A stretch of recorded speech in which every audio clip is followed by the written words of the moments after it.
يا أيها الذين آمنوا اتقوا الله حق تقاته ولا تموتن إلا وأنتم مسلمون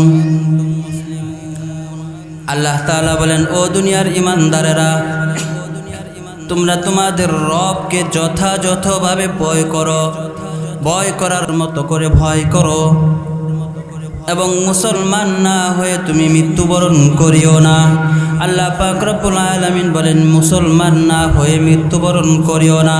তাহলে আমরা মৃত্যুবরণ না করলেই তো হয় নাকি বলেন? দুনিয়ার কোনো মানুষ মৃত্যু থেকে বাঁচতে পারবে না। আল্লাহ পাক রব্বুল আলামিন কেন বললেন মুসলমান না হয়ে মৃত্যুবরণ করিও না?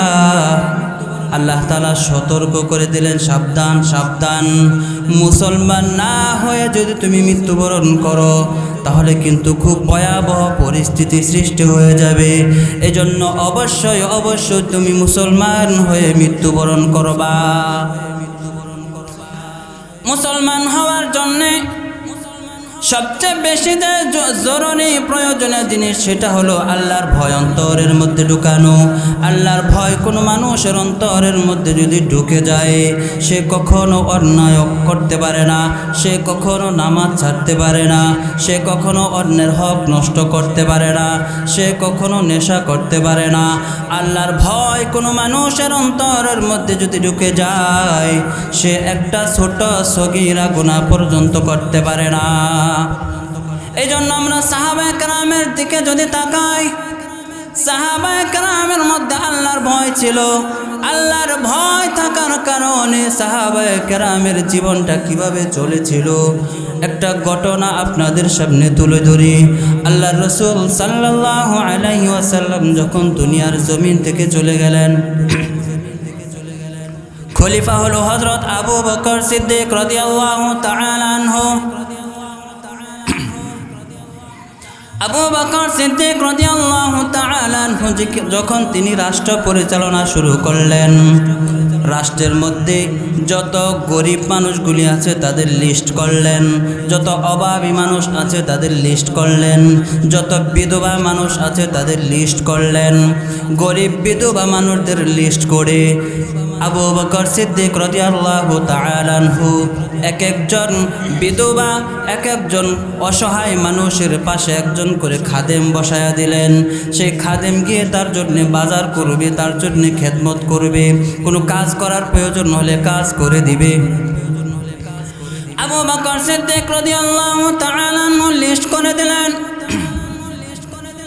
ওমর ফারুক রাদিয়াল্লাহু তাআলা আনহু তিনি চিন্তা করলেন, আমি একটু লিস্টটা পড়ে দেখি সবাই কি যথাযথভাবে খাদেম পেয়েছে কিনা।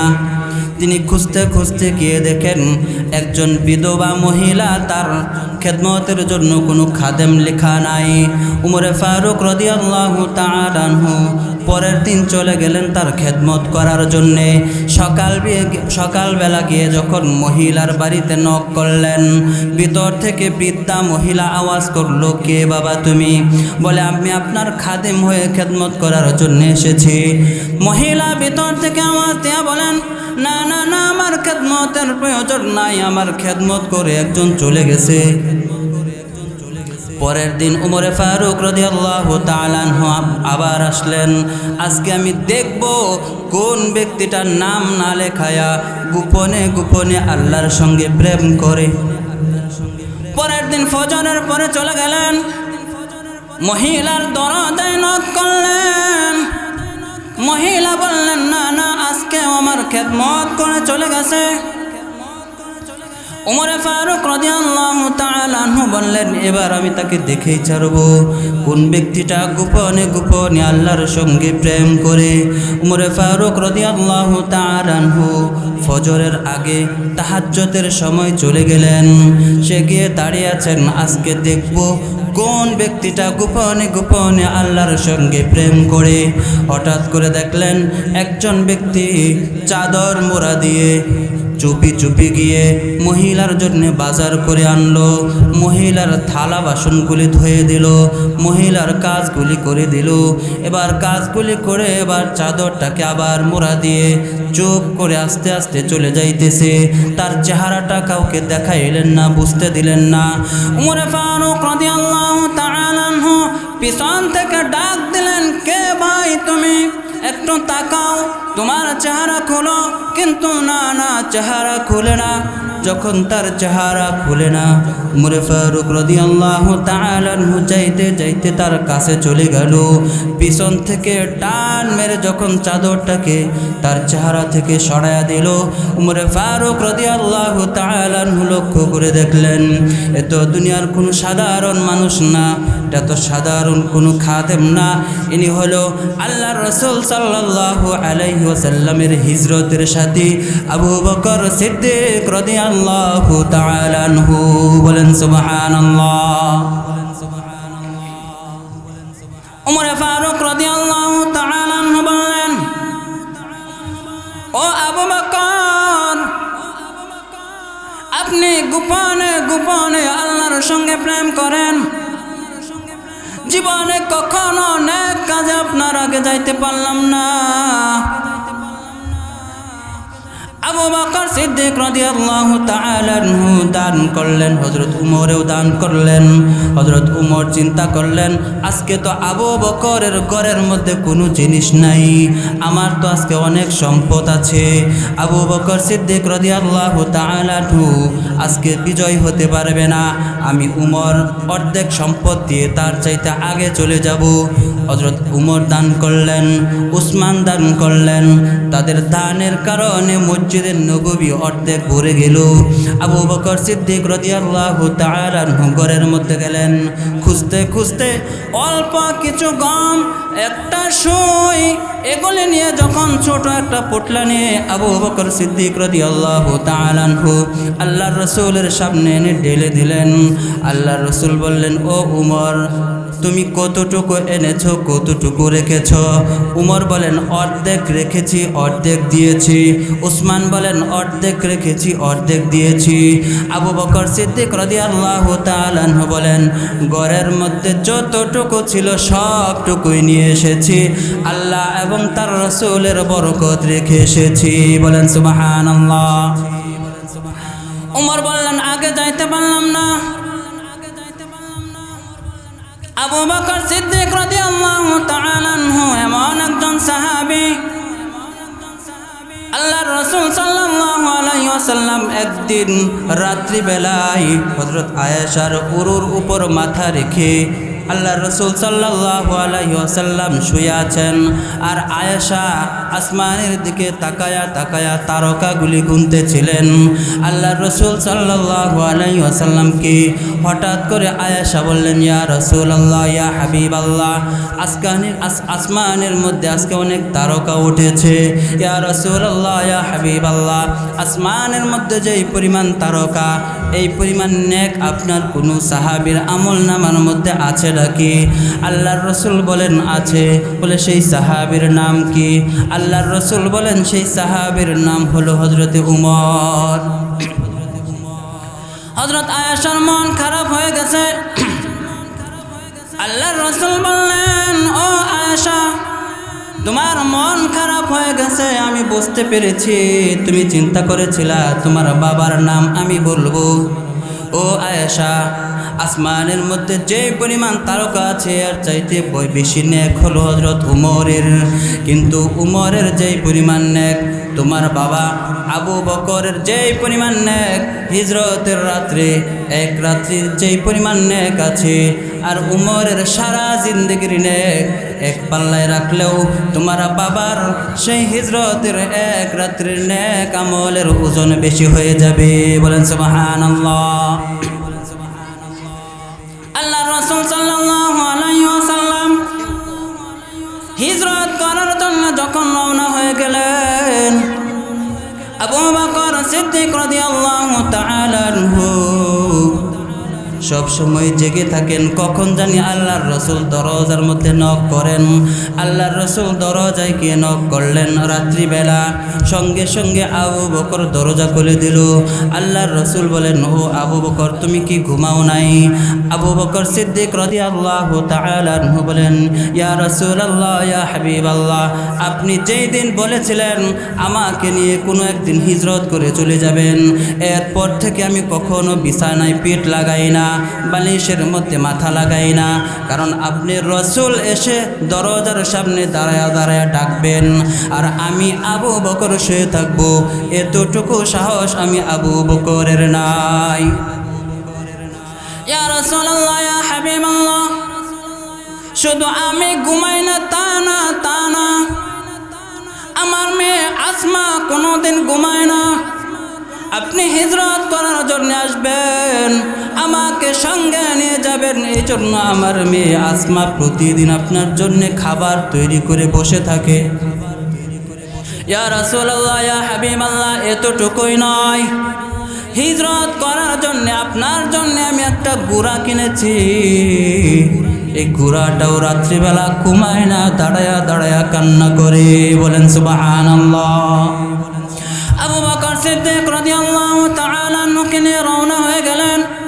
আবু বকর কখনো ডানে যায়, কখনো বামে যায়, কখনো সামনে যায়, কখনো পিছে যায়। আল্লাহর রসুল বলেন, আবু বকর, তোমার এমন ছটফট কেন? কখনো ডানে, কখনো বামে, কখনো সামনে, কখনো পিছনে, এমন ছটফট তুমি কেন করছো? আবু বকর বলেন, ইয়া রাসূলুল্লাহ, ইয়া হাবিবাল্লাহ, আপনার তো শত্রুর অভাব নাই। আমার যখন মনে হয়ে যায় ডান দিক থেকে আপনার শত্রু আসতেছে, আমি সঙ্গে সঙ্গে ডানে চলে যাই। আমার যখন মনে হয় বামে শত্রু আসতে পারে, বামে চলে যায়। আমার যখন মনে হয় সামনে আপনার শত্রু আসতে পারে, সামনে চলে যায়। পিছনে যখন মনে হয় শত্রু আসতে পারে, পিছনে চলে যায়। আপনার নবীর উপর, আমার নবীর উপর একটা আঘাত লাগবে, আমি আবু বকর এটা বরদাস্ত করতে পারবো না। আঘাত যখন আসে, আমি আবু বকরের শরীরের মধ্যে যেন আগে লেগে যায়। আল্লাহর রসুলকে নিয়ে রওনা হয়ে গেলেন, গারে সাউরের কাছে চলে গেলেন।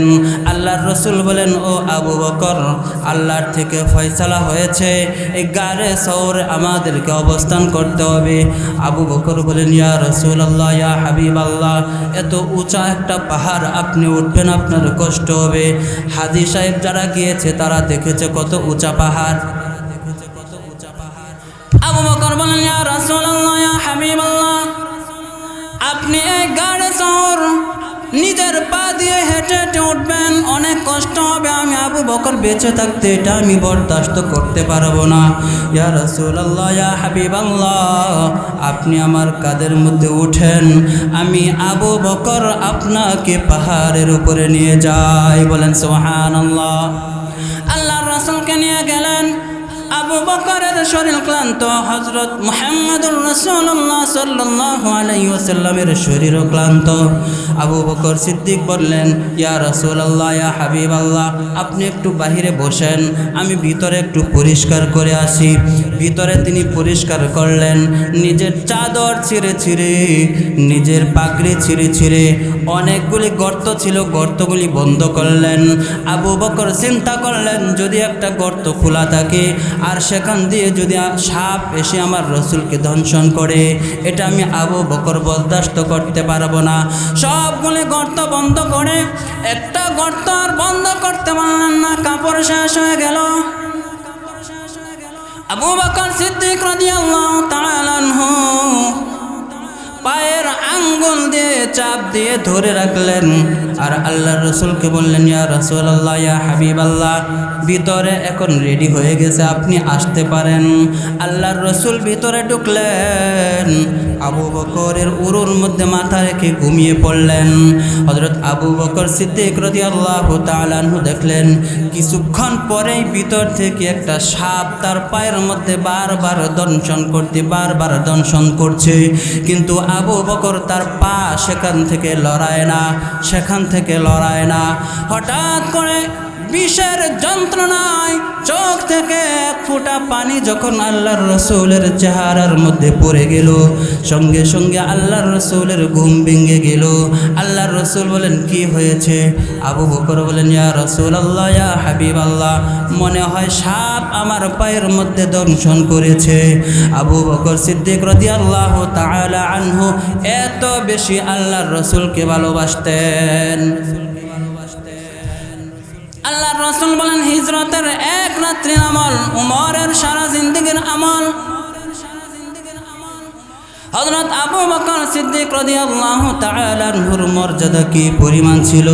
তিনি যখন দুনিয়া থেকে চলে যাবেন, হযরত আলী রাদিয়াল্লাহু তাআলা আনহুকে ডেকে দুইটা ওসিয়ত করলেন, ও আলী, আমি যখন দুনিয়া থেকে চলে যাব দুইটা ওসিয়ত আমি তোমাকে করে যাই। একটা ওসিয়ত হলো, আমি দুনিয়া থেকে চলে যাওয়ার পর তুমি তোমার নিজের হাত দিয়ে আমার শরীরটাকে মড়ায়া মড়ায়া সুন্দর করে ঘষে ঘষে গোসল করাইবা। 2 নাম্বার ওসিয়ত হলো, আমার লাশটাকে আল্লাহর রসুলের রওজার কাছে নিয়ে যাইবা এবং সালাম দিয়ে আমার জন্য অনুমতি চাইবা। আমার রসুল যদি অনুমতি দেয় তাহলে আমি আবু বকরের লাশটাকে আমার রসুলের পাশে শোয়ায়া দিবা। বলেন আল্লাহু আকবার। আর জোরে বলেন আল্লাহু আকবার। হযরত আলী বলেন, ও খলিফাতুল মুসলিমিন, প্রথম ওসিয়ত করলেন, আমি আপনার শরীরটাকে ঘষে ঘষে সুন্দর করে গোসল করাইব। অনেক সাহাবী এই দুনিয়ার জমিনে বেঁচে আছে, এত সাহাবী থাকতে আপনি আমার নামটাকে কেন বললেন? হযরত আবু বকর সিদ্দিক রাদিয়াল্লাহু তাআলা আনহু বললেন, ও আলী, আল্লাহর রসুল যখন দুনিয়া থেকে চলে গিয়েছিল, আল্লাহর রসুলকে তুমি তোমার এই হাত দিয়ে ঘষে ঘষে গোসল করাইছিলা। তোমার এই হাতটা দিয়ে আমাকেও গোসল করাই, যে হাত দিয়ে আল্লাহর রসুলের শরীরের মধ্যে স্পর্শ করেছ, এই হাত দিয়ে তুমি আমার শরীরের মধ্যে স্পর্শ করবা, এটা আমার প্রথম আশা। 2 নাম্বার আশা হলো, আল্লাহর রসুল সাল্লাল্লাহু আলাইহি ওয়াসাল্লামের রওজার পাশে আমার লাশটাকে রাখবা এবং সালাম দিয়ে আমার জন্য অনুমতি চাইবা। আবু বকর সিদ্দিক রাদিয়াল্লাহু তাআলা আনহু দুনিয়া থেকে চলে গেলেন। হযরত আলী নিজে ঘষে ঘষে আল্লাহর রাসূলের লাশটাকে গোসল করায়া, আবু বকরের লাশটাকে গোসল করায়া এবার আল্লাহর রাসূলের রওজার সামনে গিয়া আল্লাহর রাসূলকে সালাম দিলেন। হযরত আবু বকরের জন্য অনুমতি চাইলেন। ভিতর থেকে আল্লাহর রাসূল সাল্লাল্লাহু আলাইহি ওয়াসাল্লাম অনুমতি দিয়ে দিলেন যে আবু বকর হিজরতের সাথী ছিল, যে আবু বকর দুনিয়ার মধ্যে আমার বন্ধু ছিল, কবরেও আমার পাশে আবু বকর থাকবে, তাড়াতাড়ি শোয়া দাও। বলেন সুবহানাল্লাহ। এই পরিমাণ মর্যাদা হযরত আবু বকর সিদ্দিক রাদিয়াল্লাহু তাআলা আনহু। আবু বকর সিদ্দিক রাদিয়াল্লাহু তাআলা আনহু কোথায় ছিলাম মনে আছে? মনে আছে কোথায় ছিলাম? আবু বকর সিদ্দিক রাদিয়াল্লাহু তাআলা আনহু চাদর মোড়া দিয়ে দাঁড়িয়ে আছেন। হযরত উমর বলেন, জীবনে কখনো নেক কাজে আপনার আগে যাইতে পারলাম না, আজকে আপনি গোপনে গোপনে আল্লাহর সঙ্গে প্রেম করেন, খাদেমের নাম লেখা নাই, আপনি চুপি চুপি এসে খেদমত করে যান। ও খলিফাতুল মুসলিমিন, কিন্তু আমার একটা প্রশ্ন, আপনার পায়ের মধ্যে কোনো জুতা নাই, জুতা ছাড়া এসেছেন, আপনার কি কোনো জুতা নাই নাকি জুতা পরেন নাই? আবু বকর সিদ্দিক রাদিয়াল্লাহু তাআলা আনহু বললেন, উমর, তুমি জানো আমার এক জোড়া জুতা আছে, কাঠের জুতা, খড়ম, সেটা পা দিয়ে যদি আমি এখানে আসতাম আর আমার জুতার আওয়াজে অসংখ্য মানুষের ঘুম ভাঙতো, কিয়ামতের দিন বিচার দায়ের করত। এই আবু বকরের জুতার আওয়াজে আমার ঘুম ভাঙছে, আমার নামাজ নষ্ট হয়েছে, আল্লাহ তাআলার সামনে যদি কেউ বিচার দায়ের করে, আমি আবু বকরের সেই বিচারের মুখোমুখি হওয়ার শক্তি, সাহস, ক্ষমতা আমার নাই। চিন্তা করে দেখেন কি পরিমাণ ভয় আবু বকর রাদিয়াল্লাহু তাআলা আনহুর ছিল।